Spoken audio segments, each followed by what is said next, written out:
Naya was alive, found bleeding out at the scene by those in the employ of the 5 houses of the Star Supremacy. They'd debated amongst themselves for the longest time what to do with her. They'd finally caught one of the unheavenly creatures.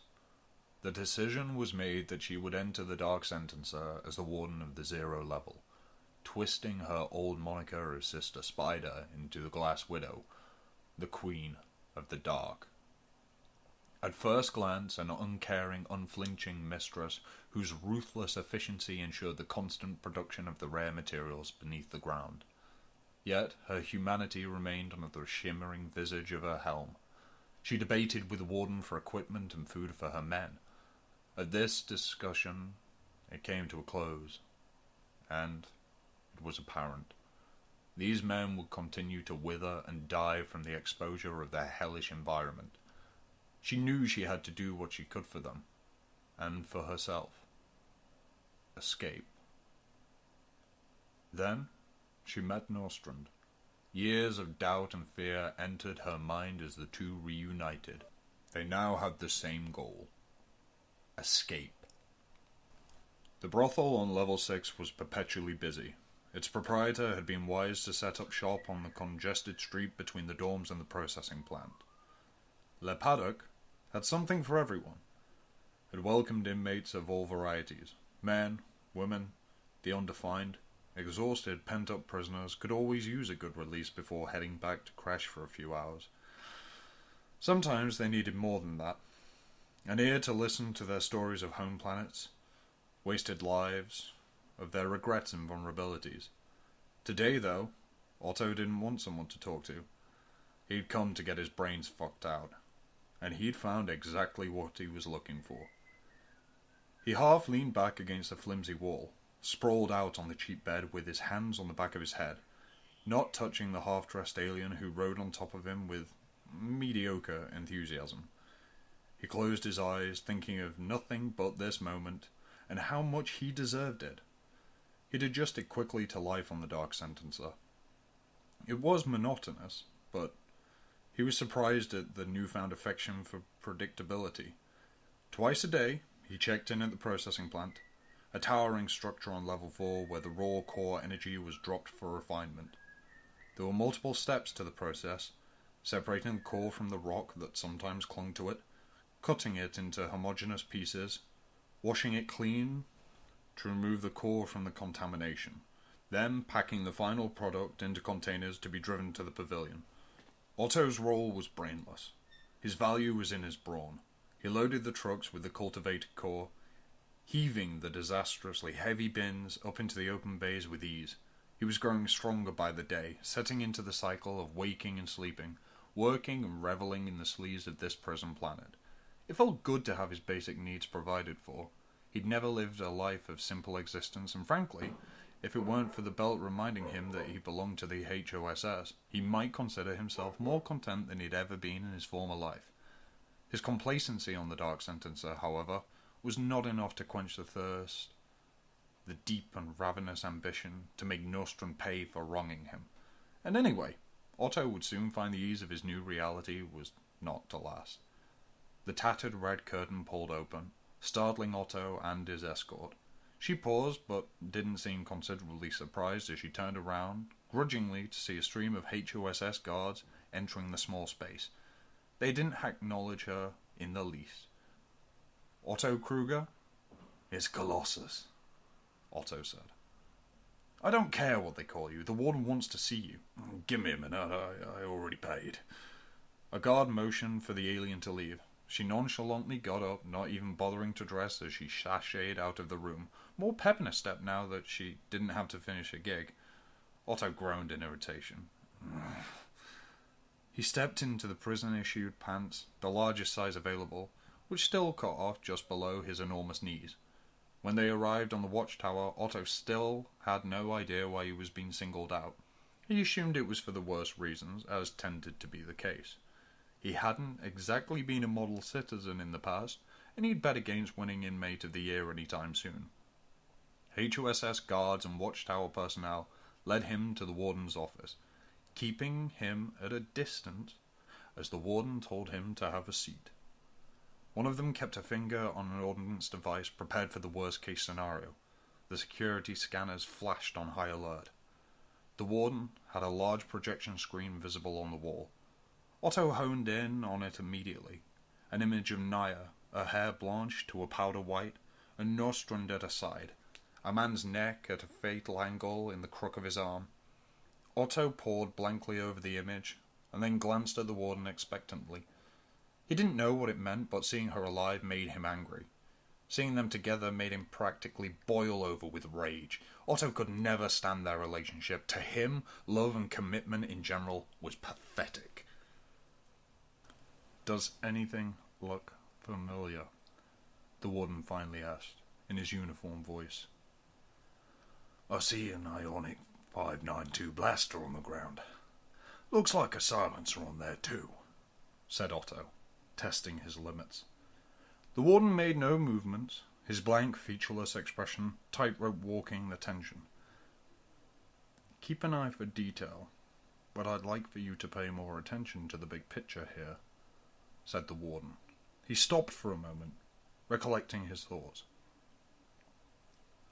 "It's a funny thing, really, but people tend to work harder for those they see as like them, but better. We all need something to aspire to, you see. This, here," he said, pointing to Naya, "is the Glass Widow, a motivational figure built like a child's fable, to inspire others and incite fear. I trust you will recognize them both, but I'm most interested in our friend here." The warden zoomed in on Nostrand's face, his deep brow furrowed in the image. "What is it, matter? I haven't seen him since I got here. I don't have any soft feelings for him if you're looking to use that against me," said Otto, scratching at a scab on his neck. "Quite the contrary, Mr. Kruger. See, it was my intention to write a new ending to the Glass Widow's story, one in which the world believes that she's been released for all of her hard work, a happy ending that might motivate others with labor to equal veracity." Otto looked disinterested, and the warden continued. "But I know a character out of a favourite story would only be disappointing. Details always seem less inspiring when viewed up close. In reality, Miss Widow wouldn't have been released at all, but rather killed quietly and her body disposed of. Ideally, this was what would have happened with the same amount of empathy for the service that she's provided us, but it's come to my attention that recently Miss Widow has stolen from me. You can't imagine my disappointment. Which is why I've sent someone to exterminate her immediately. The unlucky soul whose neck you see dismantled there is the man I sent to complete that task. As you can see, it didn't go well, as I would have liked, due to your acquaintance's unexpected involvement." Otto cracked his own neck left and right, his spinal cord shifting. "Like I said, I don't give two fucks about that guy. I'd kill him myself if I had the chance." If the warden had a pair of lips, a chasmal smile would have spread across his face. Instead, he unfurled his palms dramatically, inviting the room to walk into his joy. "Well, what an exceptional coincidence. That chance is exactly why I called you here, Mr. Kruger. I've done the legwork and understand you were booked together. You go back a long time, all the way to the Rutamer, where the three of you wreaked havoc on the city of American, as a trio referred to as the Unheavenly creatures. Somehow you managed to evade HOSS for a long time before finding yourself here. I'd hoped to get better information from my intel, Mr. Demachi, on the watering hole on level 6, but he tells me this man only stopped in briefly some time ago. He never checked in with his supervisor. If the lady's travelling with him, you're the best option to hunt them, knowing about you and your old friend Nostrand." Otto listened intently now, wondering what he could milk out the deal. "So, I ask, are you willing to participate?" "Oh, what's in it for me?" "I thought you might say that. For starters, you'll have free range on the planet, be relieved of work duties indefinitely, receive a stipend, and..." The warden said, turning to his assistant at the door, who was dressed in a suit rather than a guard uniform. "Aston, would you Please accompany Mr. Kruger to the armory to choose the artillery he'll need for his mission. He held his hand out, a question mark begging to be a period. Otto couldn't turn down the idea of touching a blaster again. He imagined his palm wrapped around the cold Galalia steel. Plus, getting out of this packing plant duty meant that life would be around-the-clock debauchery. Otto gave the warden's hand a single, firm shake, before the team of guards escorted him down the transparent hallway. Aston positioned his face in front of a scanner at the armory doors. A double beep echoed. Repeated clicks of bolts freeing themselves from confinement. The doors to the armory automatically splayed open. Inside, hundreds upon hundreds of weapons. Matte barrels, titanium blades, high-voltage currents, core-powered chambers. It was like a convenience store of ways to inflict damage on anyone or anything. Otto thought there couldn't have been a more breathtaking place on any planet. For someone who spent the majority of her time underground, Naya certainly knew her way around the blueprint of the Dark Sentencer. She had walked some of it herself when she first arrived on the planet, when things were only getting started and her responsibilities weren't carved into zero level. With time she felt more like a fixture of the sublevels, an animatronic puppet of a theme park, taking the audience through the motions. It had been a long time since she believed that she truly had any control of what happened down there. And if she was honest with herself, she'd been playing along as much as the warden. She was as much of a prisoner as any of these subservers. Naya trudged alongside Nostrum through the intricate tunnels bordering the lower levels. Before the crash, liquid minerals had flowed resplendent, centuries of sediment and stone dormant under the surface. Now all that was left was the marbleized glaze of a waterline on the hollowed-out walls, radiating every colour on the rainbow, depending which way one would look at it. Naya ran her hand against the ultra-smooth surface as they went, their reflection mirrored hundreds of times throughout. It's incredible to be on the interior of a planet, the textures and colours that hardly have names where we're from. Sometimes I forget how insane it is being here. Could you have even imagined something like this before seeing it with your own eyes? Other than communicating her plan to avoid major hubs and streets, to keep to the outskirts and an event stay off the grid to the pavilion, Naya hadn't said much. Nostrum followed suit, silently trailing along, trying not to make her feel uncomfortable. The journey had, as a result, been 100% uncomfortable so far. I'd never guess. My imagination was pretty limited before landing here. A lot of me was. She pressed her hands against the crystalline swirls. As much as I hate HOSS and everything about this organization, a part of me is truly going to miss this planet, she said. It feels like I'm abandoning her on a deathbed or something. She looked around the empty tunnel. And the solitude. God, the silence just feels like a friend sometimes. Nostrum nodded. You've always had a soft spot for inanimate objects. Remember that... Was it a dress that you... It was a shirt. That's right. The ugliest shirt I've ever seen. It was on clearance because no one else wanted it and I felt sorry for it. Don't make fun of me. She realised the conversation was steering to the past, to their past, and she put the brakes on immediately. She wasn't ready to pick at scar tissue. So, this tunnel system is at the edge of the ridge of level 3. When we get to the outlet, the only way into the city is through an aqueduct into the main river channel. We'll have to swim it. But it's not too far. I think that we could try and push through, make it all the way up to pavilion level without stopping.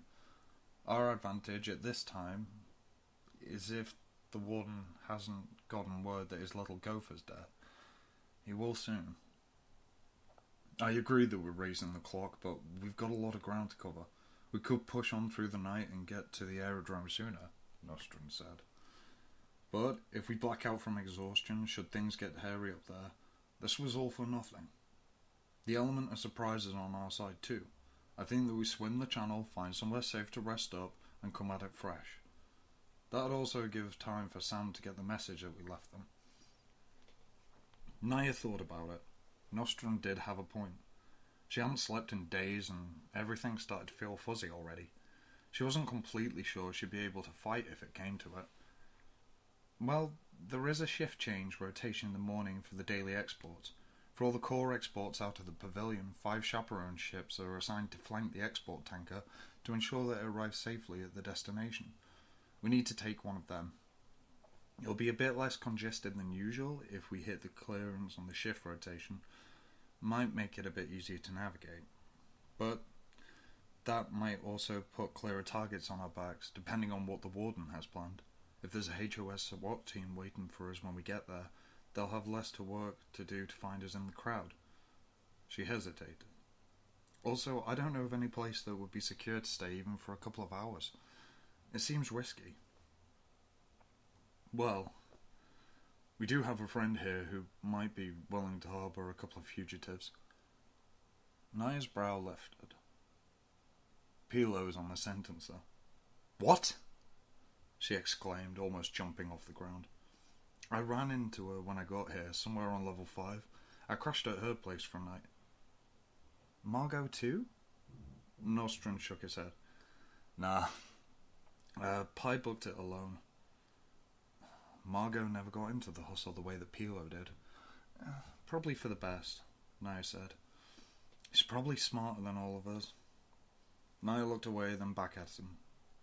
God, I cannot believe I've been here all this time, and so was she. So many days I'd have killed for a familiar face. I wonder who else is on this rock. She's gonna freak when she sees you. Because I told her that you were probably dead? He decided against saying it out loud. Do you think it's safe? As much as anything on this damn fucking planet. And so it was decided they'd swim up to the river, into the cityscape, and see caving with Pilo for the night. The tunnels felt like they had no end. Some of the spaces and caverns were too narrow to walk through. They had to crawl on their knees or pull themselves in and out lying down. And it was gravely hot. Delicate fissures in the cavern walls offered a sporadic ray of otherworldly light, but it was precariously dark. Their feet tired and legs swelled from the uneven terrain, but as the rocky walls finally gave way to a wide mouth, the sound of water moving ahead of them filled with life again. Naya stood at the edge of the polluted water and watched as the sludge floated with the current, sketching oily circles on the surface. We can probably wade through most of it with our heads above, but when we get to the multi-outlet, we have to go under. That's the water main. HOSS filters it in and out of every entry level with propulsion. We can catch a ride up with the flow. My estimate from our experience with liquid transfer on 0 level is that it takes about 55 seconds for the water to reach the center levels. If Pilo lives somewhere around level 5, we'd only need to hold our breath for that long. You didn't mention that this would require riding a literal shitstream, he said. You're welcome to go back to the mines if you're afraid to get your hands dirty, she replied, one boot already in the water. Nostrum trudged ahead into the black, the liquid shimmering around him. I already told you, Naya. I'm going to get off this planet if it's the last thing I do. The two stayed close as they heaved through the liquid. Darkness enveloped them, as if the air and the water were one element. Naya held onto the back of Nostrum's shirt to make sure they didn't lose one another in the current or slip. Naya was accustomed to the darkness. Sometimes she closed her eye and imagined the glow from the core was natural light, that she was waking up to a soft daffodil yellow morning, laying outside in the crisp glare of the sort of afternoon light that makes every tone feel wet with colour. She'd always been an early riser who yearned for the yawning solitude of a waking world.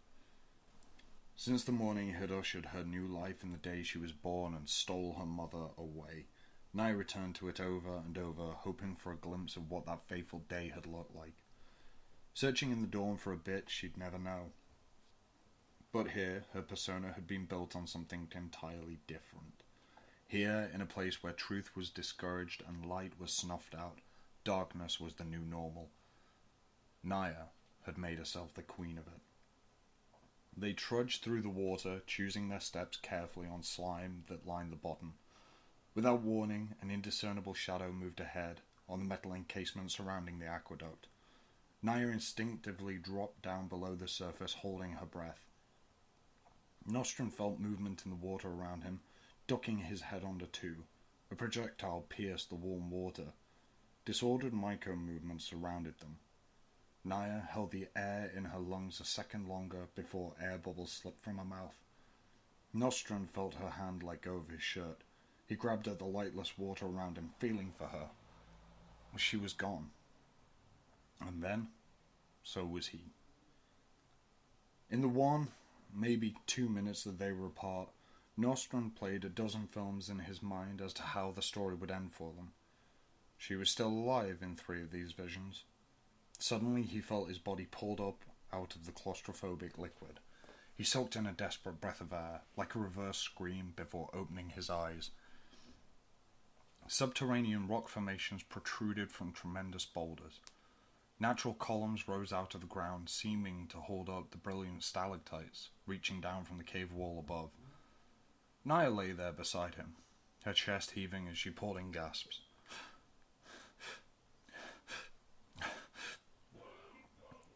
She surveyed the grotto around them, her face asking silently, "What is this place?" But Nostrand already knew. A humanoid, still drenched, appeared in front of them, his tongue flickering like a snake. He walked back and forth between the two, opening and closing his serpentine mouth without saying a word. Nostrand watched his movements. A window. He'd saved them. Why? He helped Naya up off the ground as the being turned away from them swiftly, silently guiding them through the craggy terrain. Naya didn't ask for an explanation yet. The energy around them housed no threat and she felt it. She followed along intuitively, intrigued. The place had a warm humidity to it and the air held them comfortably as they ducked under an overhanging cluster of airgrass, its soft, full leaves like drapery. Naya hadn't seen greenery in years. She let out a barely audible gasp. Unlike the rest of the Dark Sentencer, the conditions for sustaining life here were just right. Beneath the fronds, the sandy yellow ore sloped to form a shallow cavity, as if the floor had been scooped out. Dried grass lined the ground like a carpet, stacked and piled into a velvety pallet near the back. Naya considered how incidentally lovely and useful death could be. The humanoid stopped, closing his mouth 5 more times before staring directly at them.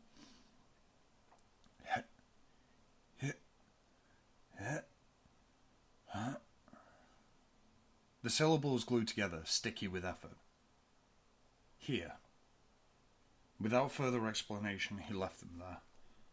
They waited for a minute, grey water dripping from their hair. Nostrum sat down and started to take off his shoes. Naya stood, waiting for an indication that they could relax. You're just going to get comfortable. We don't want to make sure that someone's not coming here to kill us before you take your boots off. I think that we'll be okay here for a few hours. Do you know anything about a sect of inmates they call Windows? She narrowed her eye. As much as anyone else does, I guess. I know we don't pull them from the population for the sublevels because my gods believe they're supernatural. They have abilities that others don't. Her hands jumped up to her mouth. Is he a window? Is there... Naya started looking around, unsure of what she was expecting to see. Nostrum nodded. Honestly, I wouldn't have believed it either without seeing them in action. Of course, they didn't clarify anything to me about what they can and can't see. Other dimensions, maybe, souls or something. But what happened when I came here, it was impossible to explain otherwise. Well? Naya sat down on the edge of the grass bed, the organic matter softening under her weight. What was it? He wasn't sure if he should tell her. She'd probably think he was crazy or worse. It was a ploy to win her over in some way. A wave of déjà vu washed over him as he sat there on a plush mat of grass. He remembered sitting with her in this exact position on retainer, on the floor of their modest apartment, bustling at the walls with the tools and art supplies. It was there, after nearly a year of lies, he finally told Naya the truth of his criminal activity. Naya hardly would have guessed that anything was amiss. He'd gotten a part-time job building props at the theatre company where she worked as a costume designer, spending her days and nights creating pieces out of cloth and thread to support her dreams. They couldn't stand being apart for long and found working together opened their affections exponentially. When they fought, watching the other's ardour for making things diffused the pinpointed anger to passion. It was explosive. In the time that Nostrum wasn't at the theatre, Naya believed he was enrolled in flight school, wanting to build a better life for them in the future. However, Nostrum had actually been studying to be a pilot some time before they met. He realised early on that he could make a better living being a thief. The school seemed like a waste of his energy and resources. Instead, he began pulling small heists with his old friend Otto. Heists that isolated him from his own parents, who were always curious to know what their son was up to, but could never handle the truth. Heists that didn't stop when he met the woman of his dreams, afforded them small luxuries that she took for granted, allowing them to help others in need. He had to come clean about all of it, but the fear of losing her to a compounded lie held him back. He remembered the way she cried when he said the words, "Fuck you for lying." She cried. "You stole our story from me." Then she had a can of paint. She threw it at him. He read the names as it hit the floor. Ultramarine blue. The can hadn't opened, just hit the floor with a full, angry thud. After a week of confusion and torment and endings, Naya came back. She hadn't had any stunning realizations about right and wrong, no profound life lessons. She realized that she actually had no convictions about that variety of stealing, the kind where people weren't killed and the only thing at stake was the societal construct of cold, hard cash. Naya understood this probably made her a pretty shitty person too, and it had never occurred for her to go to the police. Maybe she was a little nuts. Nostrum was too. The point was this. Her heart wasn't broken because her boyfriend was a thief. It was broken because he had excluded her from that part of himself. So she decided to take him back with two contingencies. No more lies, and she wanted in. The full play of his confession and experience was long and nuanced, but the takeaways remained the same. All people really wanted a person to build something with, even as the world crashes down. "Hello?" Naya asked. She waved her hands in front of him, adjusting herself on the grass bed. "So, what did they say when you were here before?" "They showed me that I have a son." "I saw him." Naya's body language leaned away from him. She seemed caught off guard. "Oh." She crossed her arms across her chest. "Well, that's fantastic." Clearly aggravated, she shook her head in disbelief. "Well, glad to hear that whilst I was lying comatose in a government hospital after taking a shot for us, you lost no time getting back in the saddle. I can't believe..." "I don't mean now, Naya. I mean somewhere in the future." "What? You're not making any sense." Nostrum moved up onto his knees, kneeling at her feet. "I've been looking for you, Naya. That's all I've been doing for years since I lost you. I need you to understand that. Every single day, searching for information on where you were. If you were okay." "You left me there, Nos. I was lying there thinking, if I can just breathe until he gets back, I'll be alright. He'll come for me. I waited in that fucking room until it went black." Her face was red from screaming, and tears had started to gather at the corner of her eye. "Otto threatened to blow everyone up in the bank if I went back. He swore you were gone, that there was no way that you could have survived this shot. He'd have killed them." She grabbed his hand and placed it on her head, at the entry point where the blast had struck her, holding it there as her voice cracked to a low whisper. "Do you know what that feels like? Do you have any idea how terrifying it is, turning your back to see a person you trusted pointing a weapon at you, and with a fucking smile on his face, being left to die alone? Wondering if the person who swore that they loved you may have had a hand in all of it." She dropped his arm. Her anger was hard and sharp. I hope you know in your heart that's not true, Naya. If you dig real deep, you have to know that at least, he said. I was frozen. Even now when I think about it, I can't remember leaving. I know that doesn't make sense. I couldn't handle the thought of losing you. Maybe I couldn't bring myself to see it. I always pictured myself as a hero in a situation like that. Not completely broken, a useless version of a man. And that's what I turned out to be when I thought I'd lost you. Nostrand clenched his fists. But none of it holds up as an excuse.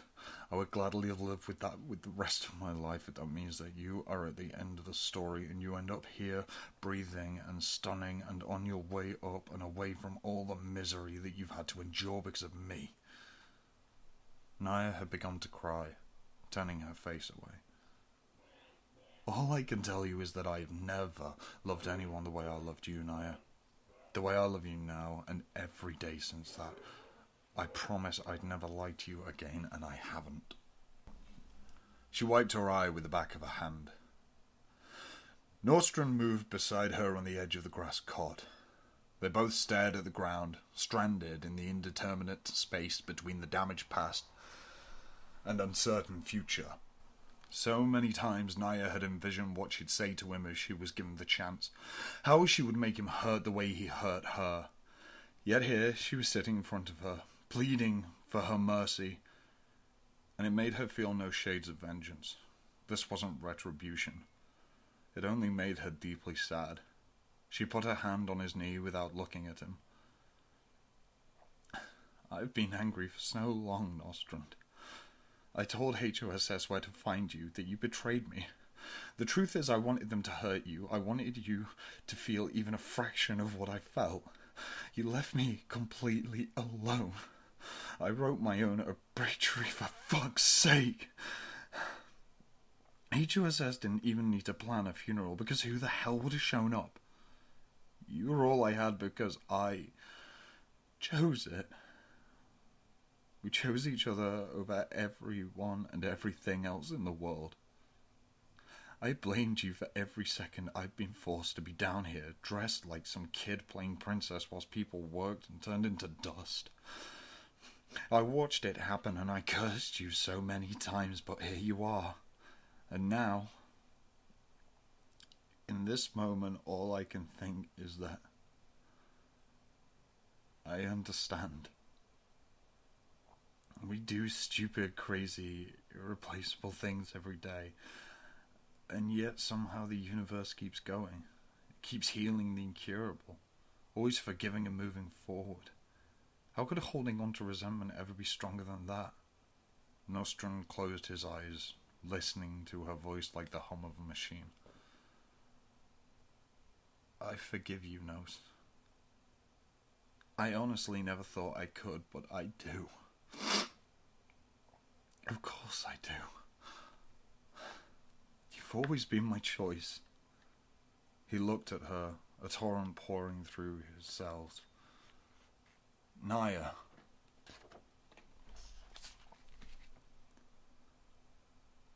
I'm not telling you this with any intention or motive. Before I saw you in the 0 level, I thought that was completely impossible. But the kid, the one the window showed me,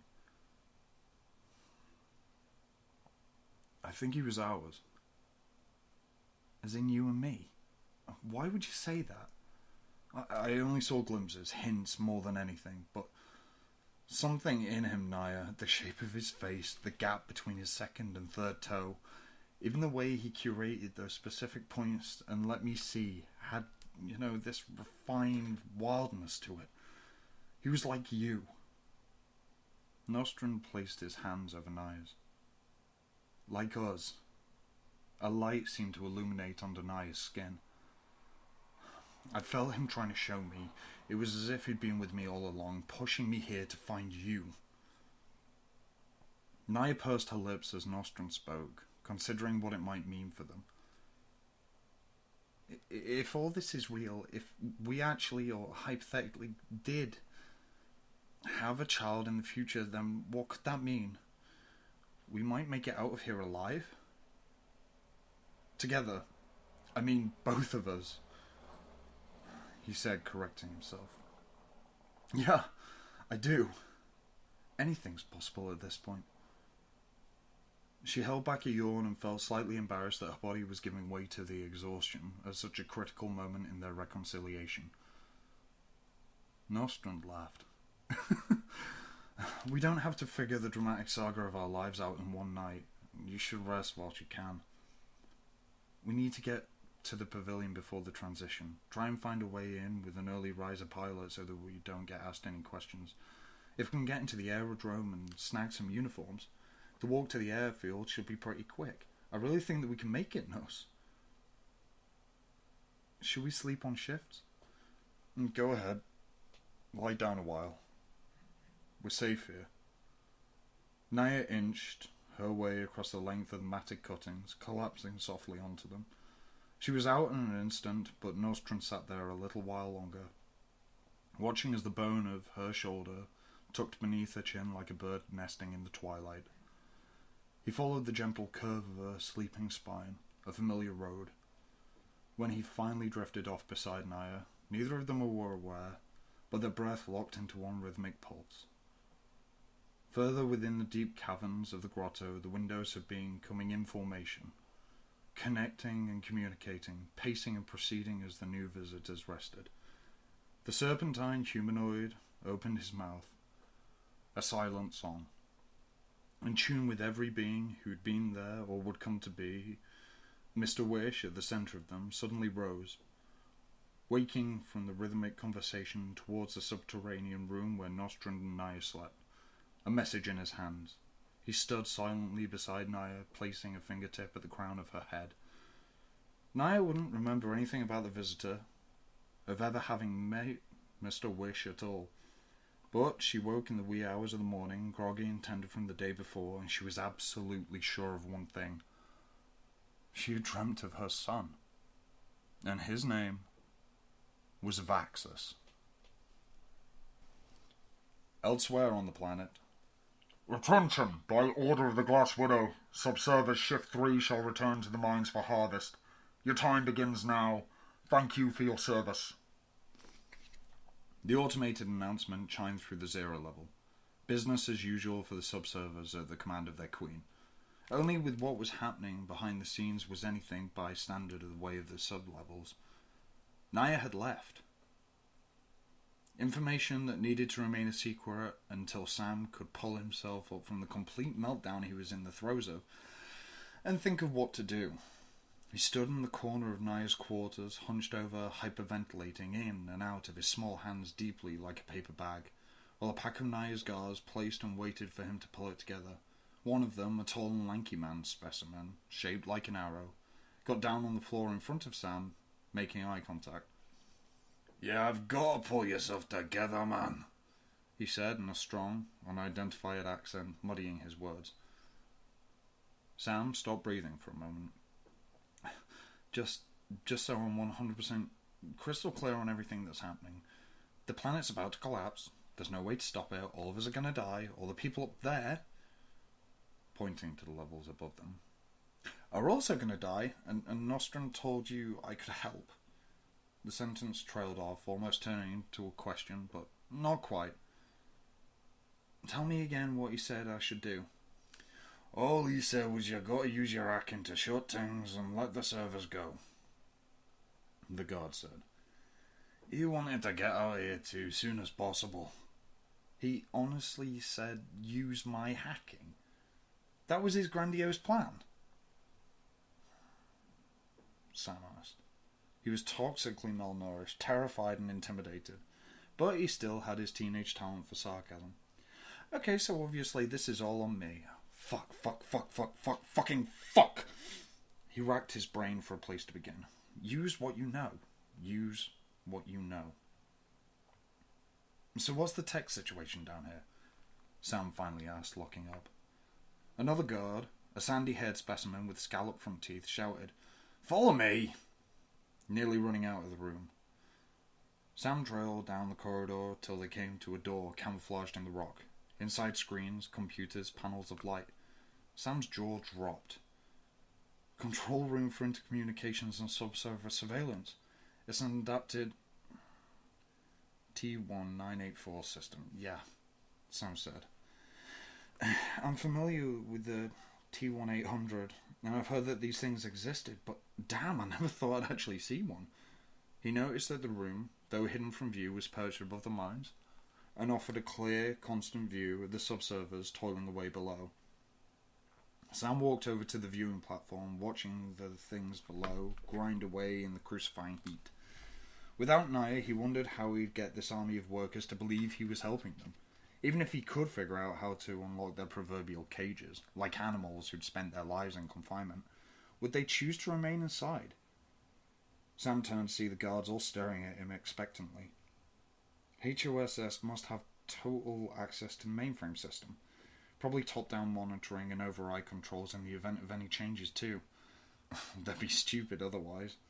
If I can figure out how to navigate this upgraded CPU, I might be able to bypass authentication. We don't have the tools for brute force and that kind of time it would take, but I don't think that we need it, honestly. Even HOSS has cracks in the system.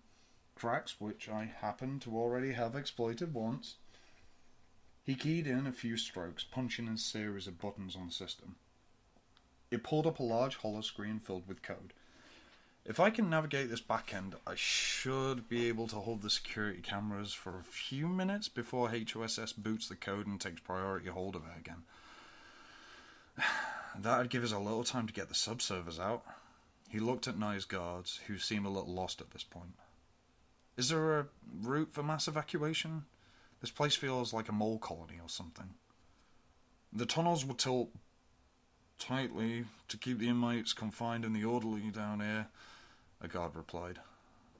The one who brought them to this room. But there is a direct outlet from the mines. It's the way everything was brought into the sublevels originally, all the machinery and the materials. Problem is, it's been sealed over. The guard continued and pointed down at a portion of the rock in the mine below. There was a barely recognizable fissure in the stone, a subtle testament to freedom that had called from behind the patched-over sediment. Boulders had been placed in front, making it accessible.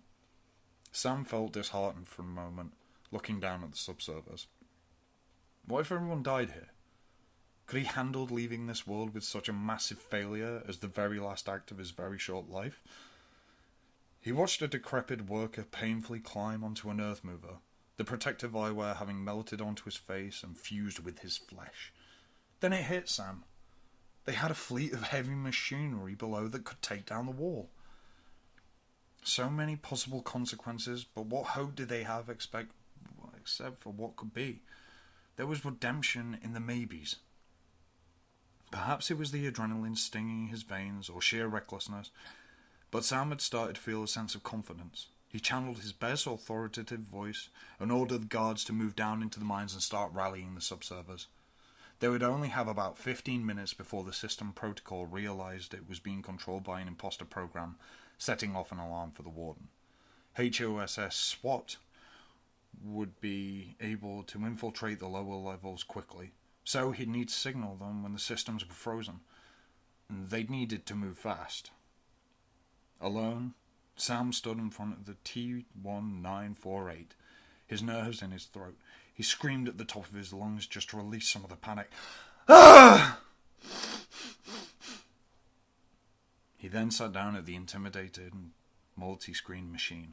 The model had got countless upgrades whilst he's been on the Dark Sentencer. It was almost unnavigable. Almost.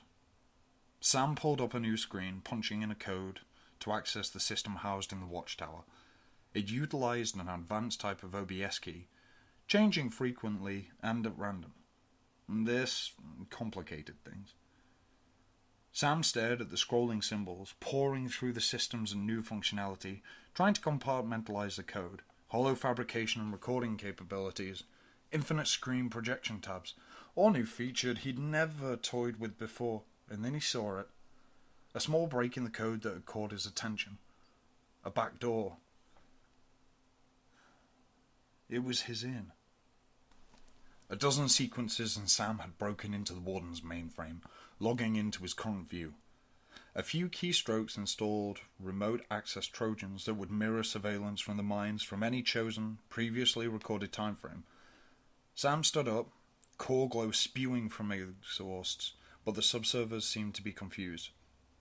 For some of them, this bone-shattering lifestyle was all they'd known, for enough time that they had forgotten anything else. The guards had no idea where they'd all go once they'd reached the higher levels of the sentencer. Many of them would never make it off-world, not in the shape that they were in. Maybe it just made things easier to stay and burn away with the planet. It broke Sam's heart to think of those who couldn't escape, who wouldn't. But if he could save hundreds, thousands, or even just a few, it would be something. Sam was aware that once he started the mirroring, there was no turning back. His fingertips tingled as he dialed in the final code. Retroactive mirroring active. It was showtime. He signaled down that the cameras were offline. Only with the camouflage of the room above the mines, the guards were unresponsive. Could they see him? If so, they made no indication. His heart started to race again. Time was gliding by and every second counted. Sam considered running down to the mines, but that would take too long. He hastily opened another view screen, punching the surface of the control monitors angrily as he racked his brain for a faster solution.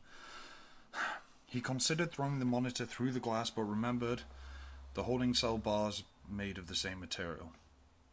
With his petite stature, he was definitely not built for throwing enormous electronics through impenetrable glass. His anxiety gurgled in the pit of his stomach. Suddenly he was 5 years old again, sobbing on the kitchen floor next to his mother, begging her to wake up. She'd screamed for him to hollow-call emergency services as she clutched her head, but Sam panicked, unable to do anything except wonder why his mother was falling and not answering back. He reminded himself, over the years, that he'd been just a child. How could anyone blame him? But only if he acted in time. Hollow fabrication capabilities. The words flashed in Sam's brain as if he was watching them animate. He flicked through confusing program information, skimming it like a maniac before a neon green light projected from the screen, directly at him. The beam moved up and down, left and right, studying and memorizing every one of his features, down to the fine white hairs covering his face and body. Copying. The scanner word, whirring a duplicate of Sam into existence. Project hollow prototype in real time, the screen asked. Sam clicked the confirmation arrow, and instantly a translucent copy of him populated within the mines in place of the Glass Widow. There was something immediately mortifying about seeing himself standing there, the faces of the subservers and guards directed at him waiting. He shifted back and forth on his feet a few times. Hello, my name's Sam. He struggled to find the words. There's no time. Actually, that doesn't matter. I'm here because the Dark Sentencer is depleting. That doesn't just mean our work ends, it means everyone dies. We need to get out immediately. The crowd began to mumble and divide, thousands of drops of oil and water mixing in a state of confusion. Look, I know that you might not think that we all have that much in common, except we've been thrown away together on this planet, but we've got to get out of here because we're fighters. Every one of us. I know that you're all hurting and you think that there's nothing left to give. But you all still have fight in you. I saw it working alongside you, and I see it now. This is the kind of day the history books will talk about forever. This is where, in that story, you want your name to be written. I want mine to be on the side of those who fought back. Sam watched his hologram as it gave the first speech of his life, mimicking his every move and word. It was as if he was watching a different person, an inspiring one, a leader. Suddenly the first earth mover careened over the side of the mine, smashing into the walled blockade. A second one did the same, followed by another and another and another, until a whole fleet of earth mover and cranes and diggers were colliding into it. Finally the blockade reached its breaking point and could stand no more. The boulders splintered apart, falling aside in multiple magnificent chunks. Beyond the deep rubble of the cracked stone, the aperture of a large passage opened before the inspired subservers and guards, who cheered in a collective roar of pride and madness and freedom. They sprinted, crawled, and staggered out from the mines, flooding the passage like leaves on an ancient tree moved by the winds of change. Sam ran down from his station and followed the throng of bodies on his way to the pavilion, their chants so loud that no one heard the raw screams coming from the depths of the pit, as if one by one the quintillion speakers melded with the burning energy, choosing to merge with the core, rather than be traded like currency any longer by the houses of the Star Supremacy.